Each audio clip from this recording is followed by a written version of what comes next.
Hey guys, what's up? Seven Stop here. Yo! Welcome back to another video. Today we're going to be talking about My Dress Up Darling, Also known as Dud. Dud. Dress Up Darling. That's what we've decided to call it from now on, Dud. So, I'm sure most people who, let me put it this way. If you are or will ever be watching anime, you probably heard about this. Well, I don't know about in the future. Maybe, but if you're currently watching anime, you've probably heard about the Dud. If you follow the anime community. Yeah, the Dud. That is My Dress Up Darling. All the big anime YouTubers made videos about it. Oh yeah, like Mother's Basement, Giguk. I'm sure Anime Man made some video or is going to make a video. I don't know. He doesn't watch any anime. True, but I'm sure he'll make some video. He read the manga. Maybe they'll talk about how amazing it is on Trash Taste. Maybe. I'm sure they probably will. But anyway, we also watched it, and we are coming in with the hot takes, okay, ladies and gentlemen. We got the hot takes, and it's not that hot of a take in the hardcore anime community, but online everyone thinks it's good. But we're gonna tell you why you are wrong. You are factually incorrect. Okay, you'll be like, oh, that's your opinion, but I'm like, no. My opinion is that your opinion is wrong. Exactly. So therefore, I'm right.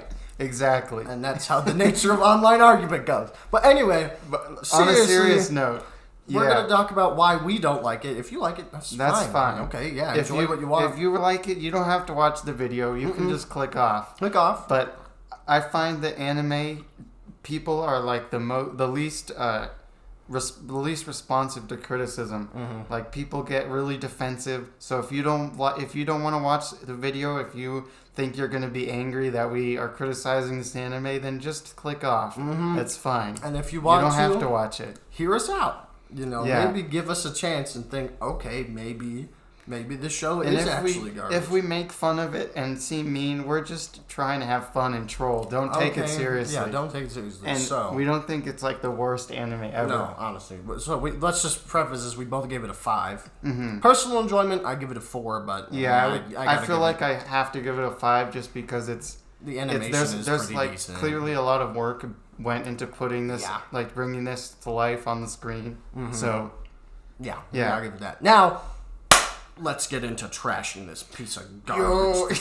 Worst anime ever. Oh my gosh, jeez. Now that we got all the losers out of here. Unironically, I'd say this is probably the most overhyped anime since Jujutsu Kaisen. Yeah. It is, oh my gosh. It is just garnering so much hype and so much love and praise from everybody saying, oh my gosh, you gotta watch this. It's such a wholesome story. Wholesome. We'll get into that. Okay, wholesome. So unlike most of my anime list reviews, we're not really going to go into a plot summary that takes 15 pages. We assume you already know the plot. There's a guy, he's making costumes for a girl, and it's a romance. Yep. Technically. That's that. Okay. So we're going to start off talking about the plot. The reason why you watch hentai. So, well, this basically should be hentai, but that'll come later. Yeah. Anyway, so the plot is, to sum it in one word, generic. Yeah. So, have you seen an anime rom-com? You've already seen this. Yep. And it almost feels like I intentionally made the most cliche rom-com ever. And I don't know how they did it. I don't know how you make something so unoriginal. Yep. Okay. I mean, we'll talk about this, but there's only like one original element in this story. Okay, so let's go through. Let me just go ahead and, it's not a brief summary, but it's just kind of a generalization of what it is.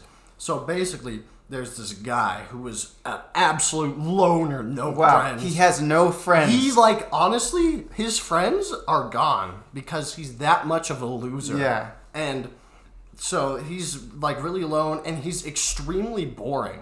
And then all of a sudden, this hot, popular girl somehow, by some coincidence, just fumbles into his life, meeting him. And it's like, oh my goodness. And wow, she changes his life. And she's so popular, and she's really confident and is so eager at bringing him out of his shell. Yeah, exactly. He's entirely invested And she's secretly a nerd. She has a secret other side that only is revealed to the protagonist. And they bond. And they bond over it because she can't talk about it to her friends. Whoa. And she's really popular. And she's... Did I mention she's hot? Did and I she mention has boobs? this? She's quirky. Okay. She talks like a gyaru, which is like a stereotype in Japanese culture. I could tell, yeah. It's like, yo, what up, bro? Yeah, Sup? that How's kinda, it going? Yeah. Yo, like, really kind of slang. Yeah, like, slangy. But if that doesn't describe most anime rom-coms to you, then you haven't seen most anime rom-coms. Yeah, because there's so many. Like, it's this plot where there's a hot, popular girl. She's not always popular, but usually she's hot. She has to be hot. We forgot that part. Yeah. We didn't, but... No, yeah. There's a hot girl with a secret hidden side that gets revealed to the protagonist, and they bond and get in a relationship or whatever. And we've seen it everywhere, and it can be good, of course. Like, there's not saying every story with this plot is bad, but there's just a limit to how much clichéness you can have in something, and we still take it seriously. Yeah, exactly. Now, remember, again, like we said, all this stuff doesn't necessarily inherently make it bad, but it doesn't inherently make it good. Yeah. I think that's a lot of things that some people are like, oh my gosh. One thing I will say that this has that others don't is that the protagonist isn't an otaku. Yeah, that is actually pretty good. He's not, but in all reality, he's basically the exact same thing, except they can have some funny jokes every once in a while where he's like, I don't understand the funny otaku word. Yes, what is a mo? Or something like that. A mo. No, yeah, but and another thing is the costume making thing. I've never seen that before. That's original. I haven't seen that before either. But at the same time, it still does fill that whole generic premise of like, up front they're doing something for each other, but behind the scenes they actually like each other. Like, oh my goodness, get this, guys. Wow. They start to fall in love. Wow. And let's continue through the plot. So that's the basic premise. He makes costumes and stuff, and then we get introduced to another character. Wait, I just have to say something. Okay. Why does he make the costumes? What incentive does he have to do this? Put in all this work to make these for some random person he just met? It just doesn't make a lot of sense. Is he getting paid? I don't think it was ever clear whether or not he's even getting paid. I think she's paying for the stuff. But what about the labor costs? Why is he doing all this for free? It just doesn't really make a lot of sense to me. Does he enjoy doing it? I don't know. Maybe. Yeah, he does. But like, why would he agree to it in the first place? Yeah, I don't know. Does he just want to get laid with the hot girl? No, not really. I mean, we'll get into the characters later. So, we'll introduce.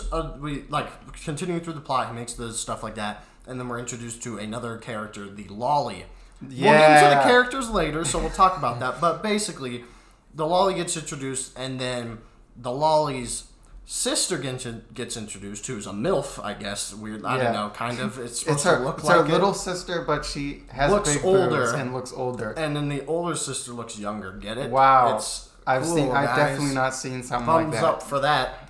Character who doesn't look their age. Never seen that in an anime. Really? Oh my goodness. And then it's not necessarily a love triangle, but it's just really weird. It's like a pseudo harem. Yeah. Because they're introduced. He doesn't necessarily develop feelings for them, but they're like, oh my gosh, he actually has a good side to him. Mm-hmm. Oh my goodness. But it seems like it would be a setup for them to kind of develop feelings for him in the future, or have some kind of stupid love triangle. It's like, it's so overdone. There's so many anime that are exactly like that, where they have it's a romance, but they have some kind of pseudo harem where actually there's like a bunch of girls that like the protagonist, and there's love triangles in it.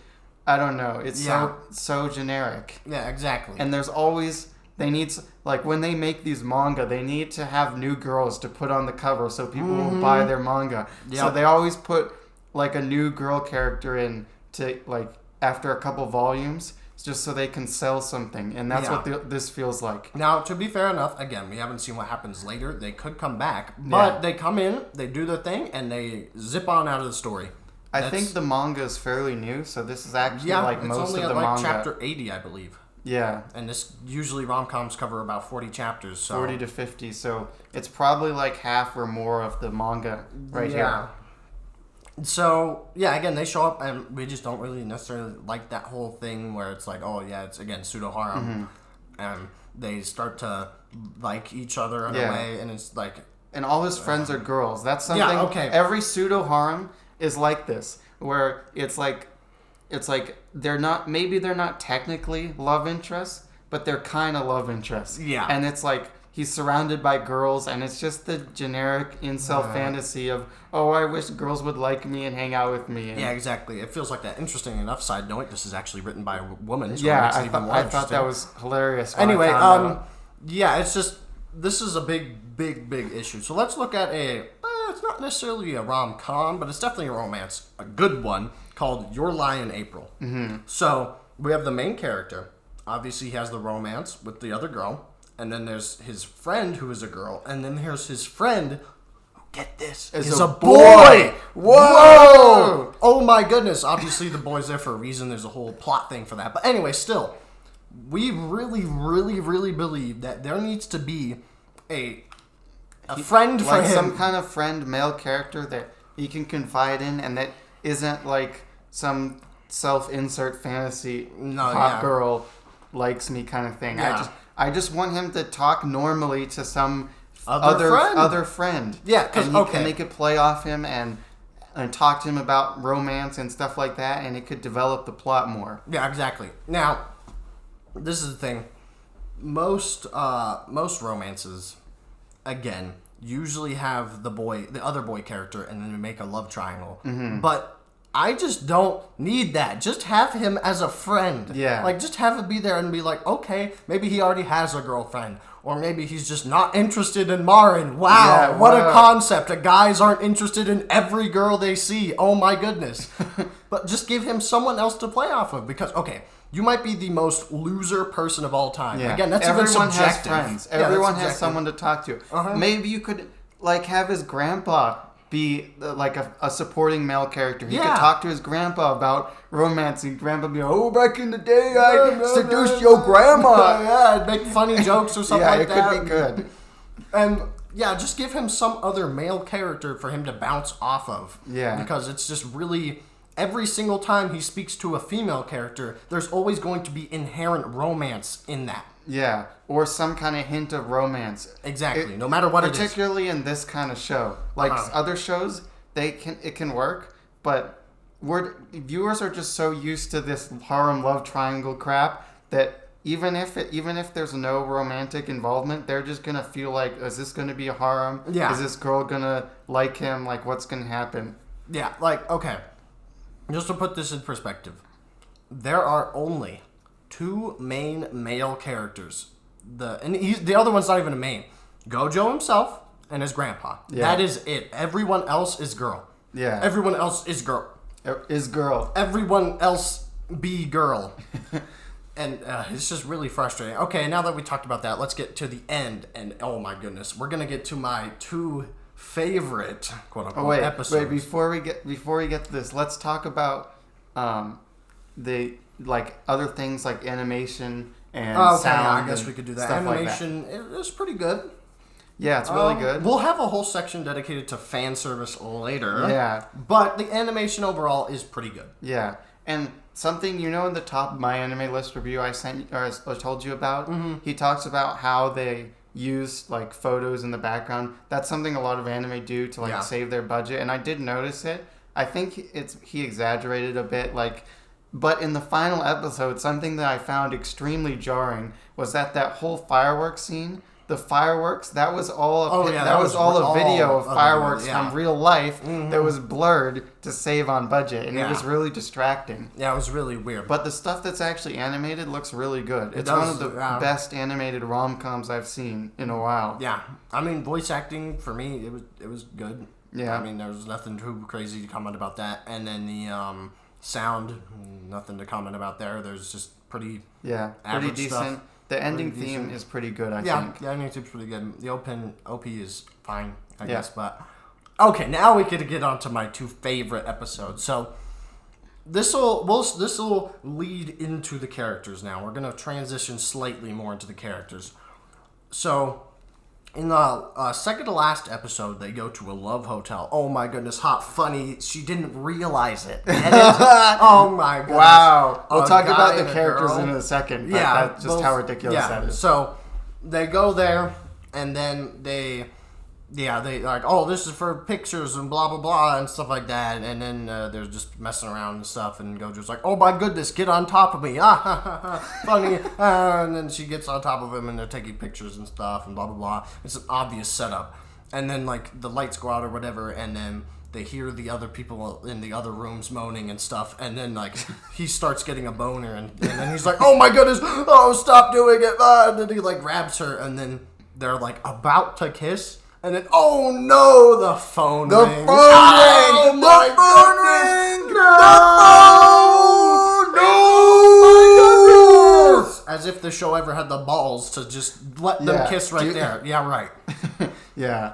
And, yeah, that was just to the point. That's such that's such a cliche. It was so They're cliche. about to kiss and then a phone rings. Or something interrupts. Or some kind of train sound or something interrupts. Again, we'll get into the characters a little bit later, but this is just so unbelievable to me. So, okay, let's move on to the final episode, too. Where we'll talk about the unbelievability in the characters. So, the final episode, you're completely standard. Every single romance has to check this off. Like, if it's not in there, it's not a romance. The festival. The festival. The festival. And the fireworks. They go to the festival, and then she's like, oh my goodness, my nape gets him turned on. Welcome to Shingeki no Kyojin.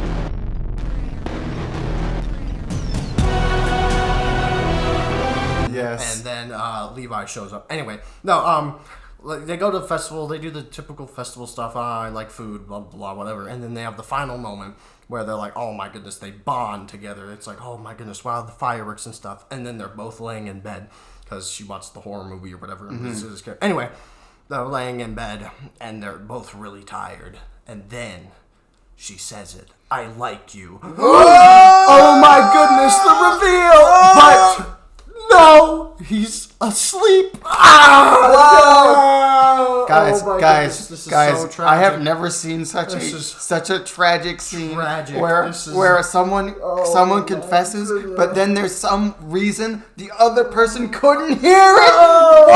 What an original scene! This is so sad. Oh my god. Okay, yeah. Quintessential Quintuplets did that, but it was actually good because it really was funny. Like, screw the cliche, and then she actually does confess. Spoilers, Nina confesses to him. Yeah. Like, right after that. Yeah, exactly. Like, Quintessential Quintuplets has a little bit more generic stuff, but the characters completely offset it. So, I think in a lot of ways it's actually much better than this. Oh, yeah, definitely. It's much better. And now we're moving on to the characters. Woo! Yeah! Okay, so we already kind of talked about Gojo and how he's kind of like a loser and blah, blah, blah, blah, blah. That was more for like the character type. Now let's actually talk about his actual character. I'll give it a plus. I actually do like the fact that he's not an otaku and he's like has a genuine interest in the dolls or whatever. Yeah. And the costume making, and he's not necessarily an unlikable character, kinda. He really gets is. more unlikable as it goes along. He gets more unlikable, but he's generally just, okay, nice guy. Okay, now this is This is the classic Mr. Nice Guy kind of archetype of so many rom-com. Yeah, who's like, again, is completely different from the opposite member of the romance and is extremely formal when they say stuff and blah, blah, blah. Okay, now let's talk about Marin. So Marin, the otaku, likes fried food, is hot, and wants to cosplay. Did we mention she's hot? Remove the hot element from that, and you have just every guy ever. Like, oh, fast food? Oh, anime? Well, not every guy, but every otaku. Fast food? Anime? Oh my gosh, I love it. Blah, blah, blah. So this is when things start to get unbelievable for me. So, people constantly say this show is wholesome. You'll hear that a lot. Wholesome. The word. Wholesome. It's so wholesome. Wholesome. So, generally, wholesome as a term is generally used to say, it's cute. It's not necessarily breaking any like boundaries in terms of it's not necessarily going full raw sex moment right there or anything like that. It's just it's just a cute little moment. It's just a cute couple. Like so cute. Like Teasing Master Takagi-san is one of the like most famous examples. That's a very wholesome show. Or like kind of quintessential quintuplets at first. He's just trying to help him, tutor him, and blah blah blah and stuff like that. It's a little bit more wholesome. Yeah, and people will say even harems are more wholesome than this exactly show. Because let's okay, this is a huge chunk. So episode 2, she comes over, and then she just strips down to a bikini and pants, and it's like, bruh, wholesome thrown out the window.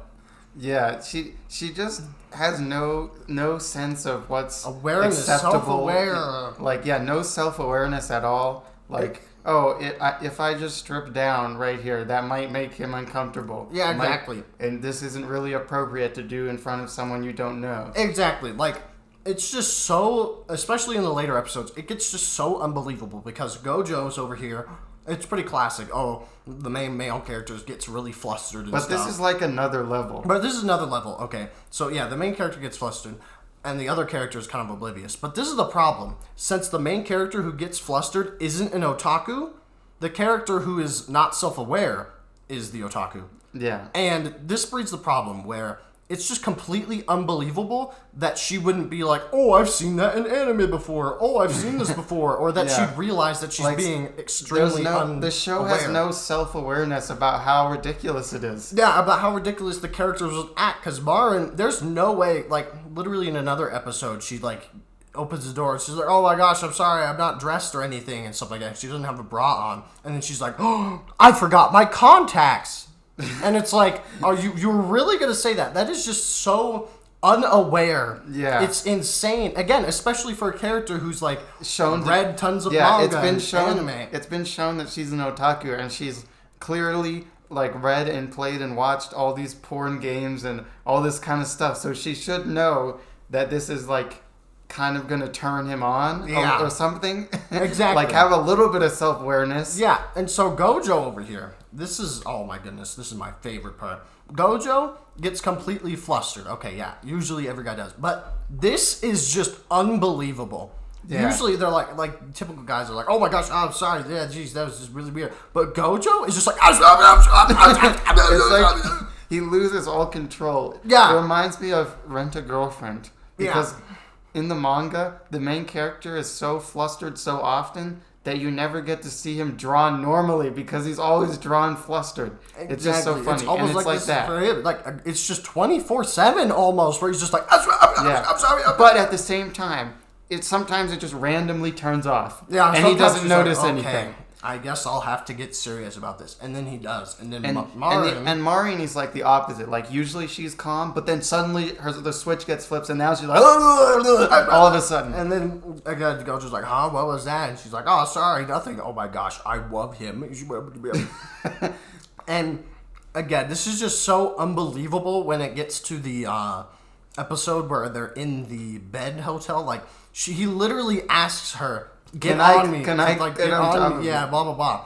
And you get on top of me. And like they basically get into a sex position, basically, and they don't notice it at all. He's like, I'm taking pictures. And he doesn't notice it at all. It's just ridiculous. Plus they're in a love hotel. Yeah. And it just doesn't make any sense. Exactly. And then like the lights get turned off, and he's like, sorry, no. And then he like grabs her, and then like, we'll get to the fan service later again, but... And like they're about to kiss, and then obviously we went over this, but still, it's just so unbelievable. It's like you guys are like the most stupid people I've ever known. Yeah, like how could they get in such ridiculous situations without noticing? Without like either like A, noticing either A, Gojo noticing, or B, Mara noticing, because again they're just so like it's basically like the author said, okay, yeah, one of them is this archetype and the other one is the other archetype. What if I switched them? But I didn't switch the scenarios. Yeah. Because if you don't switch the scenarios, you're gonna get it's gonna go whack. So it's almost like a glitch. Yeah. Like their personalities just glitch out for a second, and then they go back to being normal. Yeah, exactly. It's so weird because again, they could easily change the scenarios, but nope, because they have the otaku stereotype on the girl, it just throws everything off. Yeah. And again, this just comes into play where we need another male character to help bounce off of. Yeah. Because it just would help Gojo flush out more instead of constantly talking to girls all the time, which again inherently has a romantic flavor to it, I guess. Mm-hmm. Okay, let's go to the in an anime, because most anime that have a bunch of girl characters usually have some kind of love triangle, or they secretly like the protagonist or something like that. Yep.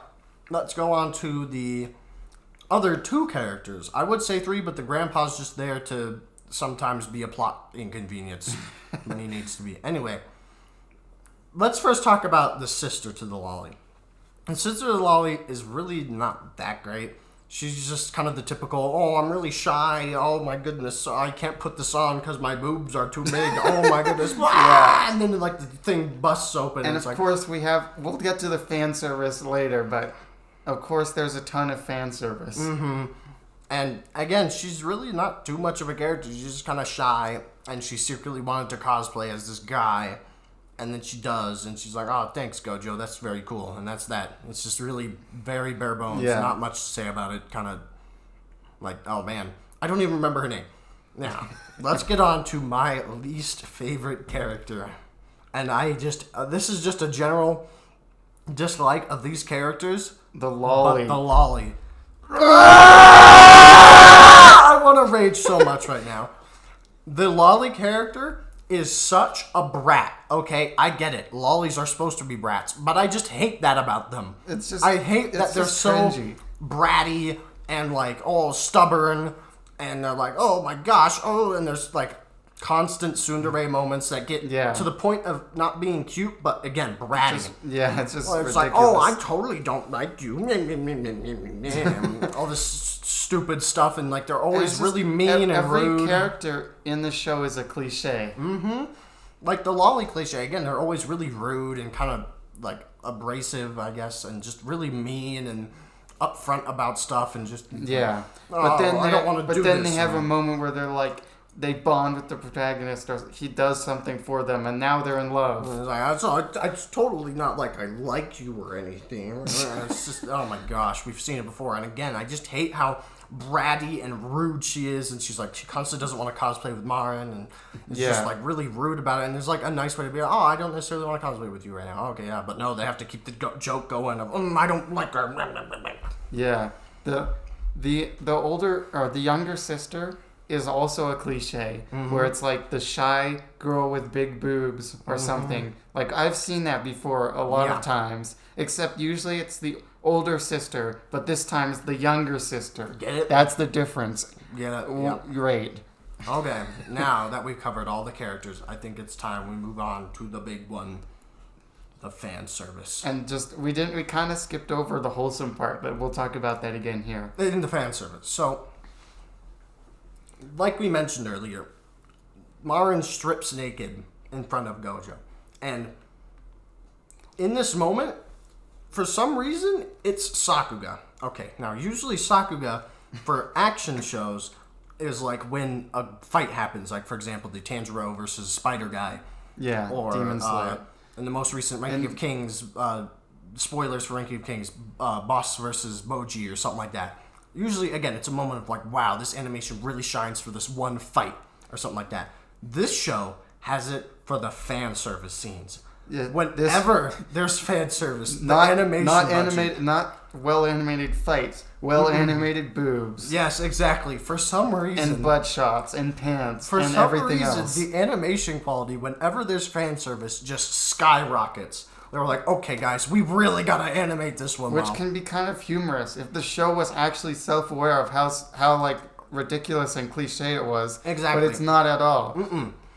And it's just so insane because there's just constant fan service. Like, it gets to the point where they're like, oh, it's so wholesome. It's like, how is it wholesome when, again, she's just stripping in front of him in the second episode? Every episode is filled with fan service. And just the plot, like, all of the development all of the romantic development is based around sex and sexual moments and fan service, and it's just there's not a lot of like emotional connection between these characters. It's all like pure lust in this relationship. Exactly. Like, I guess there's kind of a connection. He's making these costumes for her, but that's like it. There's really nothing else here. There's really no substance behind the relationship. Exactly. They just want to bang each other. There's so much fan service to the point where, again, I just can't take the wholesome stuff seriously. Like, there's this random fan service shot of the lolly in bed. That's like straight out of Arrow manga. Yeah, exactly. It's literally just her like laying down in her bed, and it shows like a butt shot or something like that. It's like, oh, or great, like thanks. Just a random shot of boobs while someone is walking. Normally. Yeah, or something like that. Or just like, oh, the shower stuff. Oh, you gotta wear my shirt. I don't know if it'll fit, blah, blah, blah. Or, oh, sorry, this costume's extremely lewd and stuff. And again, like, it's supposed to be seen as wholesome, I guess, but she's like, oh, I'll take photos and send it to you later.